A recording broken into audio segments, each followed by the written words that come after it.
All right, we are live here in Honey Badger Nation. I've got an exciting call today. I'm here with Alex Lopez, and we're going to talk about what mega agent teams need to be doing in this shifting marketplace in order to really increase margins, maintain profitability, and increase your market share. I think this is going to be a fun podcast here today, Alex. I appreciate you joining me. How you doing today? I'm doing great, man. I'm doing great. Thank you for having me. Yeah, man.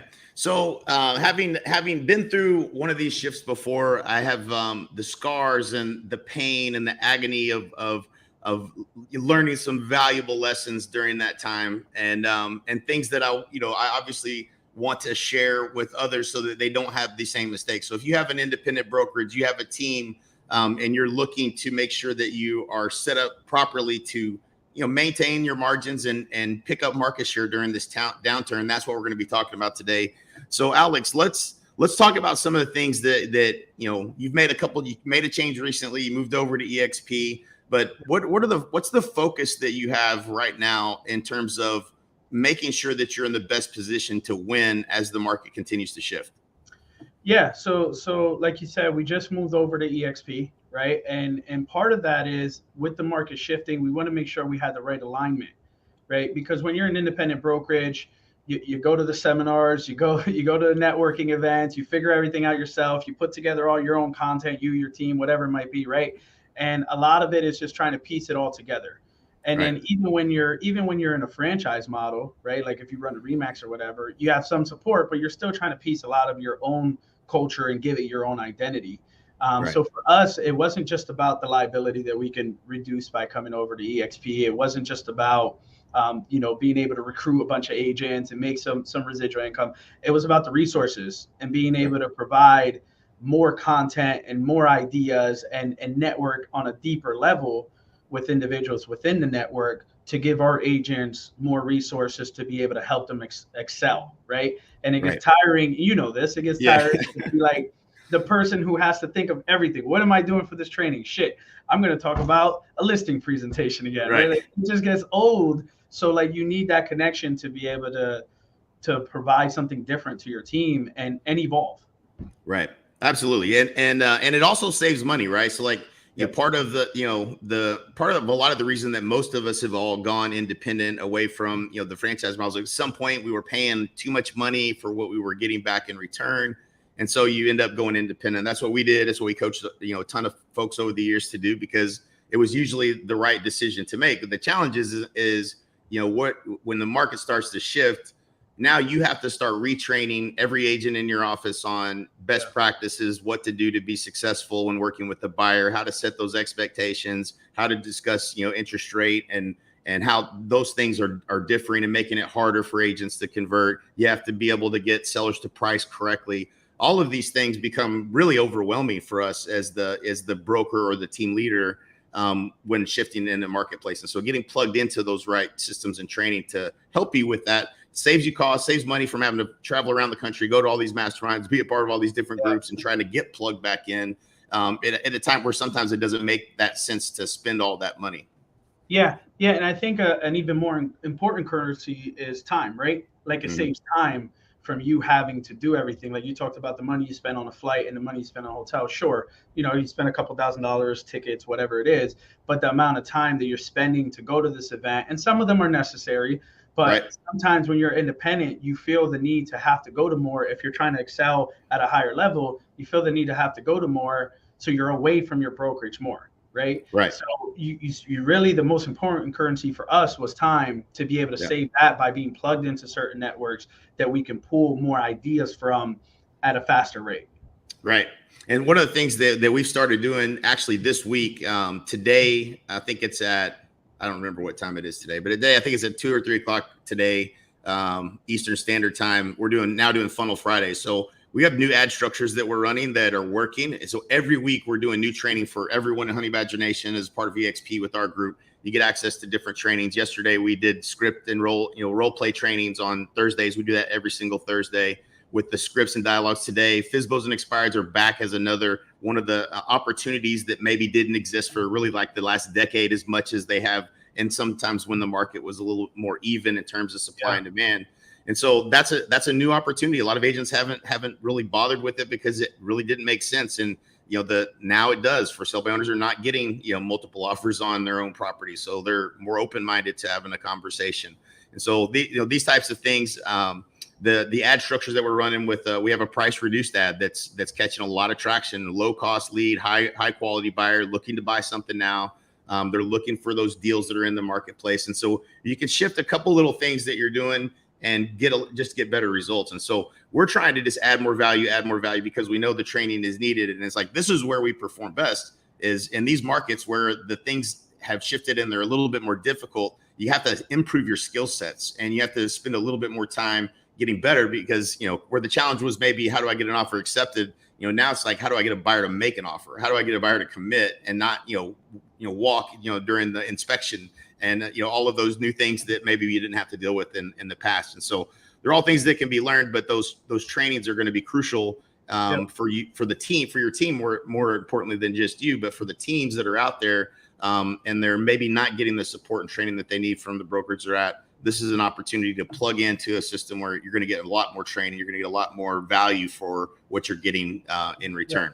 Yeah. And especially there's a wave of how many brand new agents, right, from 2020, 2021 coming into 2022, who only know selling real estate in that market. When you're selling real estate in a historically great market, and then it pivots on you, right, and it shifts on you, how do you make that pivot and start to understand how I need to communicate differently? Like you were saying, how do you communicate with them at an inspection? How do you set them up for that inspection the right way, right? How now, instead of, because you're getting so many deals or you're closing so many deals, how do you pivot your pitch to build more value within yourself to have a higher commission rate that you're charging to your buyers, and you're not just taking whatever's on the MLS, right? Like all of those things you need to learn and you need to adjust from. And it's very, very difficult to do that when you're not aligned with the individuals that are professionally working at it.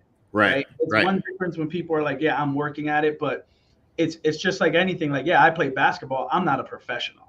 Right. And that's really the difference in why we wanted to come to EXP, because we wanted to be surrounded with other professionals at a high level. And I think another point too is, I found this, I don't know if you found this to be true, but I feel like my agents in my office, I could say the same things over and over and over and over again, and they would hear me. And then, we'd have someone else come in and be sharing the same thing. And then they're like, oh my gosh, this is amazing. I can't believe, why haven't you ever, it's like, and you're just like, what? No, like, I've been saying, this is what I've been teaching y'all for as long as you've been here, and you didn't hear it, but you heard it that time. Right. And so sometimes they just need to see evidence of other people's success doing those things that we know are the best practices to make sure you're maximizing your commission. You're not just taking what's on MLS, you're getting buyer brokerage signed, you're getting commitments. All of these things are skill related, but again, hearing it from someone else, that's saying the same things that you're saying, a lot of times they tend to hear it better. And that's one thing I for sure have experienced that never makes any sense to me, but I definitely have experienced. And it's at the level that individual is in, right? So like, I sold 87 homes my first year, right? And then for a new agent to come in and be able to like be on that same wavelength and correlate with that story, it's a little bit hard. Not too many people do that, right? So when they come in and they see another agent that's like, hey, I have a team of 5 individuals and we're doing 200 homes this year, right? And it took me 3 years to get here. They can relate to that a little bit more than saying like, hey, I had an abnormal story. If they see other people in that light, then it makes them believe a little bit more, right? And we all know you got to believe in order for it to actually work. Absolutely. Right? Yeah, they got to. No doubt about that. Some of the, we all end up, as we build our teams up, we always have, new agents that are kind of new in the business and coming over, or maybe they were struggling where they're at and they come over to the team. And, the ones that I always love are the ones that didn't have the bad habits, the ones that when I trained them from the very get-go, and they're like, I remember I had an agent, his name was Adam Holland, and he was a young kid. He was like 20 years old, but he was doing our presentation, getting the buyer to come in, sign a buyer brokerage agreement. He was very, very efficient at it. And we had one of his buyers was in another real estate agent's office, and they were trying to write a contract. And I sent over the buyer brokerage agreement to that broker and said, hey, listen, they signed a buyer brokerage agreement. Either you asked them or you didn't ask them, and how you move forward from here is going to determine what I'm going to have to do. So So they literally, he told the buyer not to write the offer with them. They drove back down to our office, and Adam was like, I don't understand why everybody doesn't do it this way. Like, there's so many agents out there that are still, Pop-Tart agents going out and showing property and not really having a process for how to articulate your value and articulate what the process is that you're going to do to help them secure the best home at the best price and the best terms, and at what price you charge, not whatever some agent Yahoo puts it in the MLS for at 1.5% or whatever. And exactly. So such a huge deal, and those things become important, especially as the market shifts and all the numbers matter, right? The percentage of homes that you go on an appointment and you actually list goes down. The percentage of the homes that you list that actually sell goes down. These are things that we haven't experienced in the last 10 years. And some agents are probably going, well, I've relisted every house that I list sells, right? Not anymore. That's not been that's not going to be the case as this market continues to shift. And so you have to really hone in on these skills and understand, listen, if you're getting paid, whatever's offered in the MLS and that averages, 0.5% off of what you would like to be charging, then what does that do to your income? And when you have maybe, not as many sales as you've had in the past, and all of these things start to add up to significantly lower margins, which is why I would like to talk about the other side of this that I focused on, that I know you focus on, that you have the ability to help people with, which is ancillary services. And one of the biggest and the biggest opportunities, there's two: mortgage and title are the two biggest. Title to me is the biggest one, because if you really truly have a business, if you have a big team and you're doing hundreds of deals a year, or 100 plus, I would say minimum, maybe more like 150 and up, you really have a lot of inbound business that's coming to you. And if they're coming to you, they trust you with mortgage, they trust you with title, and you end up, having a super high capture rate on these opportunities. What have you done in terms of title, or maybe tell your story of what did you experience? Why did you get into title? And what's the opportunity you see for agents that maybe want to own their own title company or want to own a percentage of title? They don't just want to get a little bit, a little bit of, ad spend or whatever that they may be offering to an agent. What has been your experience with that? Yeah. Oh, I think you hit a lot of really good points. And before I go into that, I'll say we've had years where we've averaged over 4% commission total on per deal, right? So like, you guys aren't building more value and getting a higher commission split on your buyer side, not just your seller side, you're missing out. So we could definitely help you with that if you ever need some advice. But to start out, yes, you're absolutely right. Especially in the shifting market, you're going to want to have ancillary services, right? And I have pretty much every ancillary service that you could think under the sun. Right. So I have property management company. I have a title company, which I'll talk about here in a little bit. We now have a mortgage company up and running. I have a wholesale division where we're buying and wholesaling homes or flipping some of them. It really depends, right? We have a JV with a local construction company where we make some profit margins on the construction of different homes and investors that we work with. And we do P&C insurance also, right? So we do it all. Right? And understanding the ancillary services is really, really important. But it started with title. Title was the first ancillary service. So when I started my own independent brokerage, I went out and figured out pretty quickly, right? Because I owned other businesses, figured out pretty quickly, like, title's lucrative. Let me put together a joint venture because I'm trying to build a brokerage. I don't have time for this, right? So I put together some joint ventures, and I went from one to another and figured out, like, these people are pretty much ripping me off, right? Anybody who's in title, first of all, if you think the average age of real estate is old, the average age of title is like 61, 62 years old, right? In that industry. So anybody who's there is so comfortable being there, and the evolution of teams, right? And now teams running like actual businesses and wanting to own more of the piece of the pie is something that they don't really love. Right. Because they want you to send them business. You stay in your lane, I'll stay in my lane. This is how we've done it since 1970. Right. And it's just not the way. So when I figured out how to truly run a title company and how the profit margins actually work, because I've looked at a lot of other JV deals where they're not getting what they truly say they're getting, right? Usually you'll see like a 51-49 type of thing, but it really breaks out to about the agents getting about 35% of what they should be getting. Right. So in the title business, you alluded to 150. You can realistically do it with less than 150 transaction, depending on what state you're in. Pennsylvania, Florida, Texas, if you have less than 150 transactions, the premiums there are good enough that it still makes sense for you to be able to open your own title company, depending on your average sale price and everything, which we can take a look at. But that's realistically what I did is I figured out, like, let's be real, the profit margins of running an independent brokerage aren't that great. Yeah. Right. Not unless you're in production. Yeah, unless you're in production. But then that kind of defeats the purpose of you starting. Right. Like, I would make more money just selling homes myself and sell 200-300 homes myself with an assistant or two than I would have opening a brokerage. But the whole point of opening a brokerage is to no longer be in production, right? So if profit margins are too thin, and most people that are running a team or a brokerage are probably somewhere between 10 and 20% profit margins, which isn't that high of a profit margin when you look at overall businesses and opportunities, as opposed to the first year where I ran my title company 100% myself. I made 65% profit margins on $400,000 of revenue that came in. Right.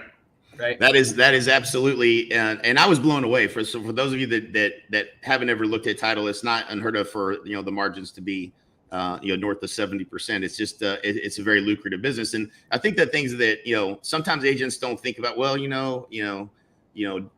they don't want to mess with it, or it's going to be hard to I don't even know where to start. And I think what the solution that you provide is something that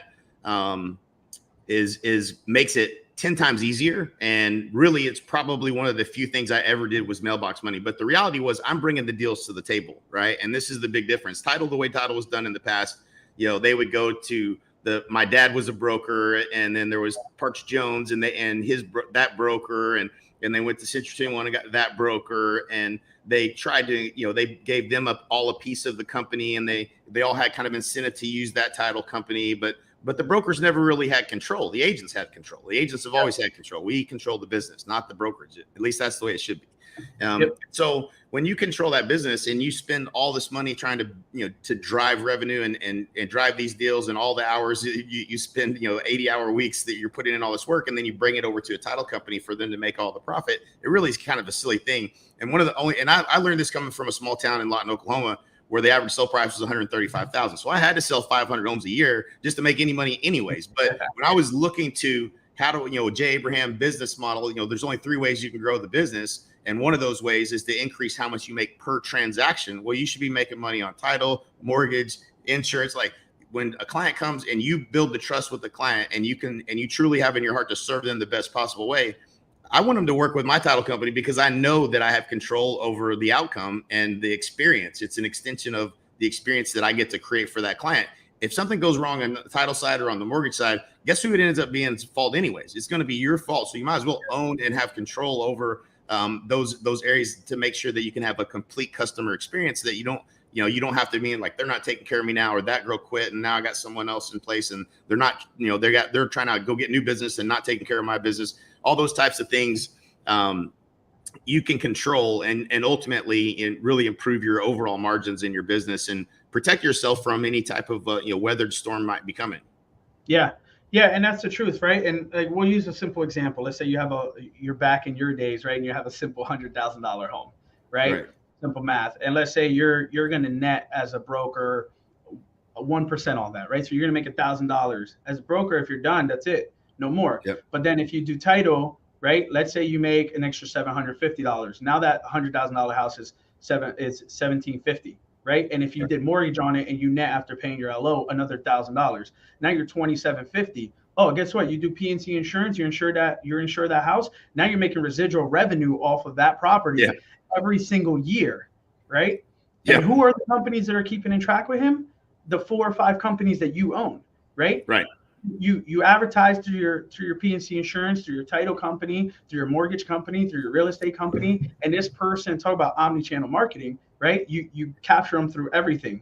Right. So now you take that simple $100,000 home, and it's a $3,000 paycheck or a $4,000 paycheck, depending on. Or say, even more importantly, it's a 3 or 4x of on your margin, right? Like, that's the real thing is, it's the margin that matters. And if you can increase your margins, then that's money to the bank. That's money you're putting, that's money that you can put away for your college, for your kids. It's the take home money that matters. And I think a lot of teams, never, especially in the past. I mean, as we coached them over the years, they didn't have a structured P&L that they were really running their business from. They weren't paying themselves a salary-based wage. It was never really clear how much they were actually making, because they would be in production, and some months they do more deals than others. And so there was never really this easy way for you to really know, hey man, how profitable is my business? Well, it depends on how your P&Ls are set up and how you're structuring things. But I think today there's starting to be a lot more people like you that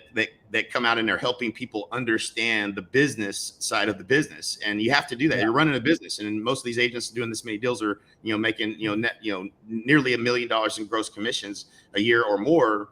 You certainly have to start looking at it like a business. And this is just one of the ways that I think you can add a lot of value. So if somebody's interested in title and you're doing, somewhere north of 100 transactions, and you're interested in an opportunity to own title, reach out to Alex. What would be the best way for them to reach out to you, Alex? Email would be simple, alex@alexl.com. Alex at I got like 10 different emails, so I just bought my own, similar to you, bought my own domain. It's like, just reach me here.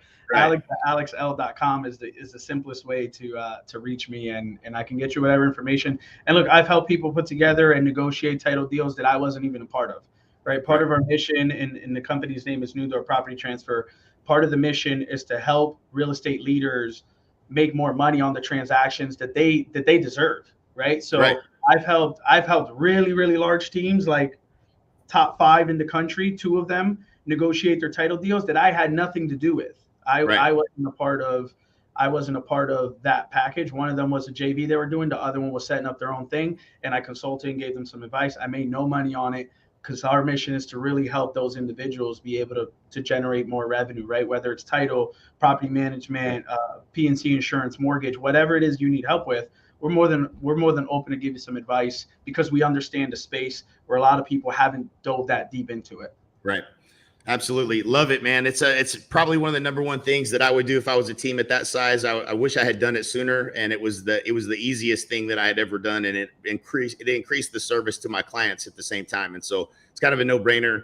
If you're thinking about it, definitely reach out to Alex. If you're an independent or a team and you're not at EXP and you want to know more about partnering with us, reach out to Alex. You can reach out to him, reach out to myself. We're happy to have a conversation. It's really going to be, who you're surrounding yourself with during these times that's going to really determine the trajectory of your business. And if you're around the right people, I believe that's going to be the secret sauce to really building something special and having a great next couple of years versus, struggling through trying to figure it out on your own. So don't go it alone. Reach out to us. We'd love to chat with you and have a conversation. And again, Alex, thanks for joining today. And it's Alex at alexl.com, right? Yep, Alex@alexl.com. Yep, reach out to him and we'll have a conversation. We'd love to help you grow your revenue, increase your margins, pick up market share, and go crush it. Yeah, thanks, man. I appreciate you having me on. You got it, man. Take care.